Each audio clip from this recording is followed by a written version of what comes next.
welcome to another Walking Movies. Myself, Nick. I'm not wearing a hat today. Look at that. How mad. Feels like it's been ages since I've not been on video with a hat. I am already at the cinema, actually. I got driven down here so I could make the screening because it was weird times today, man. And I'm off to see Argylle. Now, I have been looking forward to this film. It's been out a few days. It's had very mixed reviews. I've not read any reviews, but I'm just saying, like, the opinion seems to be very mixed on it. I like Matthew Vaughan films. I liked X-Men First Class. I liked The Kingsman, The Golden Circle. Hang on, was that oh, maybe I got that wrong. The Secret Service. I like that one. I didn't like Kingsman, The Golden Circle. That was the second one. I didn't like that at all. The King's Man itself wasn't too bad either, but I know these films can be a bit hit and miss. Very stylistic. Argylle, I remember seeing trailers for probably about a year ago. Very much in the kind of vein of Kingsman in the way it looked, and I thought, okay, could be okay. It's got an interesting backstory because the film was announced. It was based on a book that was yet to be published, which isn't that uncommon. That happens quite a lot. In fact, I was just talking with my daughter the other day about Jurassic Park and Michael Crichton, how often books that he would write would be sold to film studios before the book was actually published. They'd see an early draft of the book, and that's what they'd use to sell. And so that was unusual, but as it's turned out, this book never existed. This was all a marketing ploy to drive up hype for the film. So the book was a made-up fictional book. I think there is a book that's coming out, or is out now, which is like kind of like the time thing that wraps it all together. But yeah, I mean, officially the book that this was based on never existed. So it's interesting. I'm hoping I'm going to get a good film. I am. I'm going to try and ignore the fact that it's had mixed reviews so far, and just try and watch it for what it is and see how I feel. It can't be any worse than The Beekeeper, right? Surely not. Sorry, I've not had any more reviews. The timings at the cinema and life have just not made it work. So, like, Poor Things, I never got to see at all because the times it was being shown were just no good for me to go and see it. And I haven't seen Mean Girls yet, which I want to see, but that should be out for a few more weeks, so I should be okay. So there should be some more reviews coming. I've got some holiday coming up from work as well, which means I can use that to catch up with some stuff. So hopefully there will be, and also there'll be more videos on this channel, not about movies, about video games. I'll be doing some of that during my time off as well. So just stay subscribed. Anyway, I should go in and watch the film, so I will tell you in a few hours, in about 2 hours and 50 minutes, I think, because that's not how long the film is, but how long I've got to the film ends. And I'll tell you what I thought about Argylle. Alright. Well, this is the first. The film stopped halfway through. Probably about an hour in. Apparently there was a power cut. We're waiting for it to come back on. Apparently the rest of the cinema's fine. They're still letting people in to watch other films and whatnot. But yeah, so hopefully I'll see the end of this film. I don't know. I was enjoying it, but yeah. All right, let's see what happens. So, did manage to see the rest of the film. I don't know if it skipped ahead a little bit when I saw it, because I've never seen it before, but it seemed we might have missed a few minutes. But I'm not entirely sure. I was still able to kind of follow the film, so it wasn't too bad. But very frustrating for that to happen. And speaking of frustrating, Argylle. It's a weird film because I'm not gonna not recommend it, but it does come with its issues. So if you've not seen the trailer, obviously try and keep it spoiler free, but the film is about an author called Eddie Conway who writes these spy novels, and the truth is a bit too near to fiction that she's writing. So, people are after her because they want to know what she's involved in. It's pretty much the gist of it. I mean, there's more to it than that, and there's two major problems with the film. The first one is its length. It's about 2 hours and I think 10 minutes.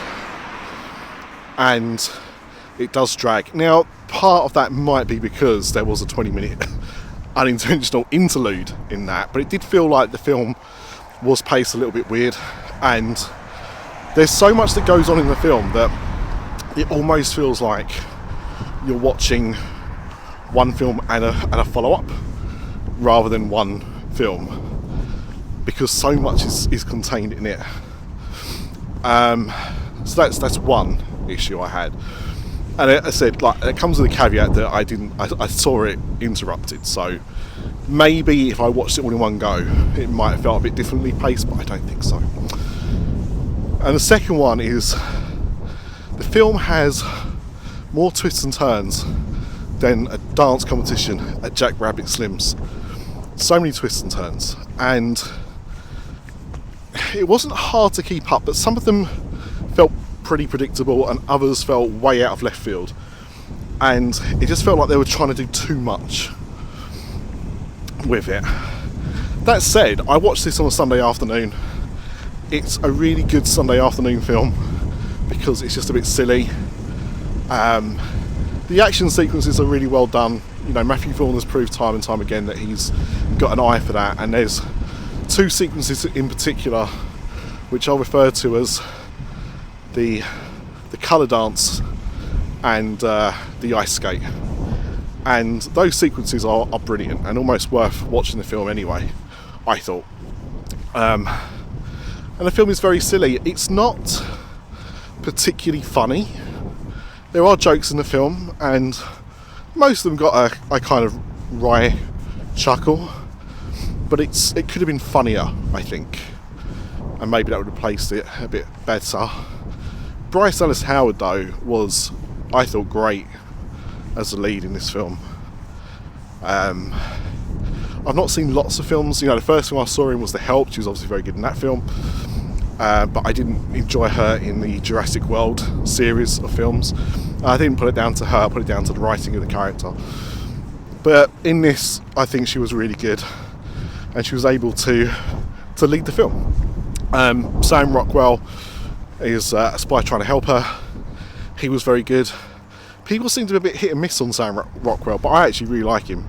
There's not many performances I've seen of his that I've not enjoyed, and he was good in this.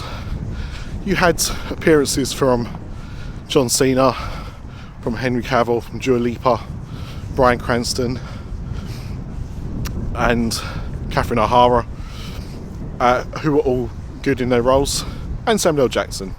Again, it's someone who's normally good and pops up in a few Matthew Vaughan films now. But I kind of left there thinking I enjoyed it, but I didn't love it. And, you know, from its spectacle, I would say you should try and watch this at the cinema if you're interested. It's an Apple TV film, so like Killers of the Flower Moon, this will eventually end up on the Apple TV like streaming service if you've got access to that. For my money, it's one of the better streaming services in terms of quality. You don't get much content, but you do get quality on there. So, you know, it will be coming to a streaming service near you. Do you wait or do you see it at the cinema? And I think that comes down to how much you've enjoyed his previous films. If you like things like The Kingsman, all of them, then you will probably want to see this on a big screen. You know, if you enjoy parts of those films, you know, that's where you might question whether or not you want to go and see it at the cinema. But for me, I didn't feel like it was a journey wasted. You know, obviously when I came out of The Beekeeper, I was very opinionated about that film, and it's weird because obviously I do try and give my thoughts of a film before I go and see other people's. And with The Beekeeper, I would say more people enjoyed that film than hated it. Those that hated it really hated it, but it did seem to be a lot more positive than I was expecting it to be. And I said, with this, I'd already seen from a few people that I know that had seen it, not great reviews, but I'd be interested to see now what they felt about the film, what they didn't like about the film, see if it's a similar thing or not. You know, for my money, I thought it was better and a more enjoyable film than A Beekeeper, certainly. And, you know, it'll be interesting to see what they do with this going forward. There is a mid-credit scene which was intriguing, I've got to say. Not sure what it means in the wider world, but it was certainly not what I was expecting. So stay for that. I mean, you just have to stay for the first bit of credits and then it comes into the scene. But, you know, I enjoyed it for what it was. You know, I wanted a kind of silly action film, and that's what I got, really. So I can't be mad at it. It wasn't as good as I'd hoped. I had hoped it might be a bit more enjoyable, a bit more cohesive, a bit more funnier. But you know what? I wouldn't be mad at a sequel to this film. I think the problem is, you know, when I came out of The Kingsman, and it's a film that over time I've kind of reflected on a bit more as I've seen it further times. But, you know, it's got problems. It's obviously a very sexist film. It's got, you know, problems with misogyny. But there's things in that film that I really do enjoy and still think are good. The Golden Circle, which is the follow-up, I've never really enjoyed that film. I've seen it a couple of times and still feel the same way. But I'd still, you know, when The King's Man came out, I was still kind of like, I still wanted to see a sequel. And, you know, I've come out of this thinking, okay, it wasn't great, it wasn't awful, and would I want to see more? Yeah, I'd quite happily see more in this world. So, you know, tell it for what it is. So scores, I will give it a 7 out of 10. I definitely think it's worth a watch. You know, your enjoyment will certainly vary by the amount of love you have for similar Matthew Vaughan projects, but for my money, I'm glad I saw it. Could have done with more cats, but it was good. It wasn't awful. Hearing what I'd heard going in, I thought I was going to enjoy it a lot less. So in that regard, I'm happy. I'm content with how I feel about it. But yeah, so that's it for Argylle. Yeah, I don't know what's next.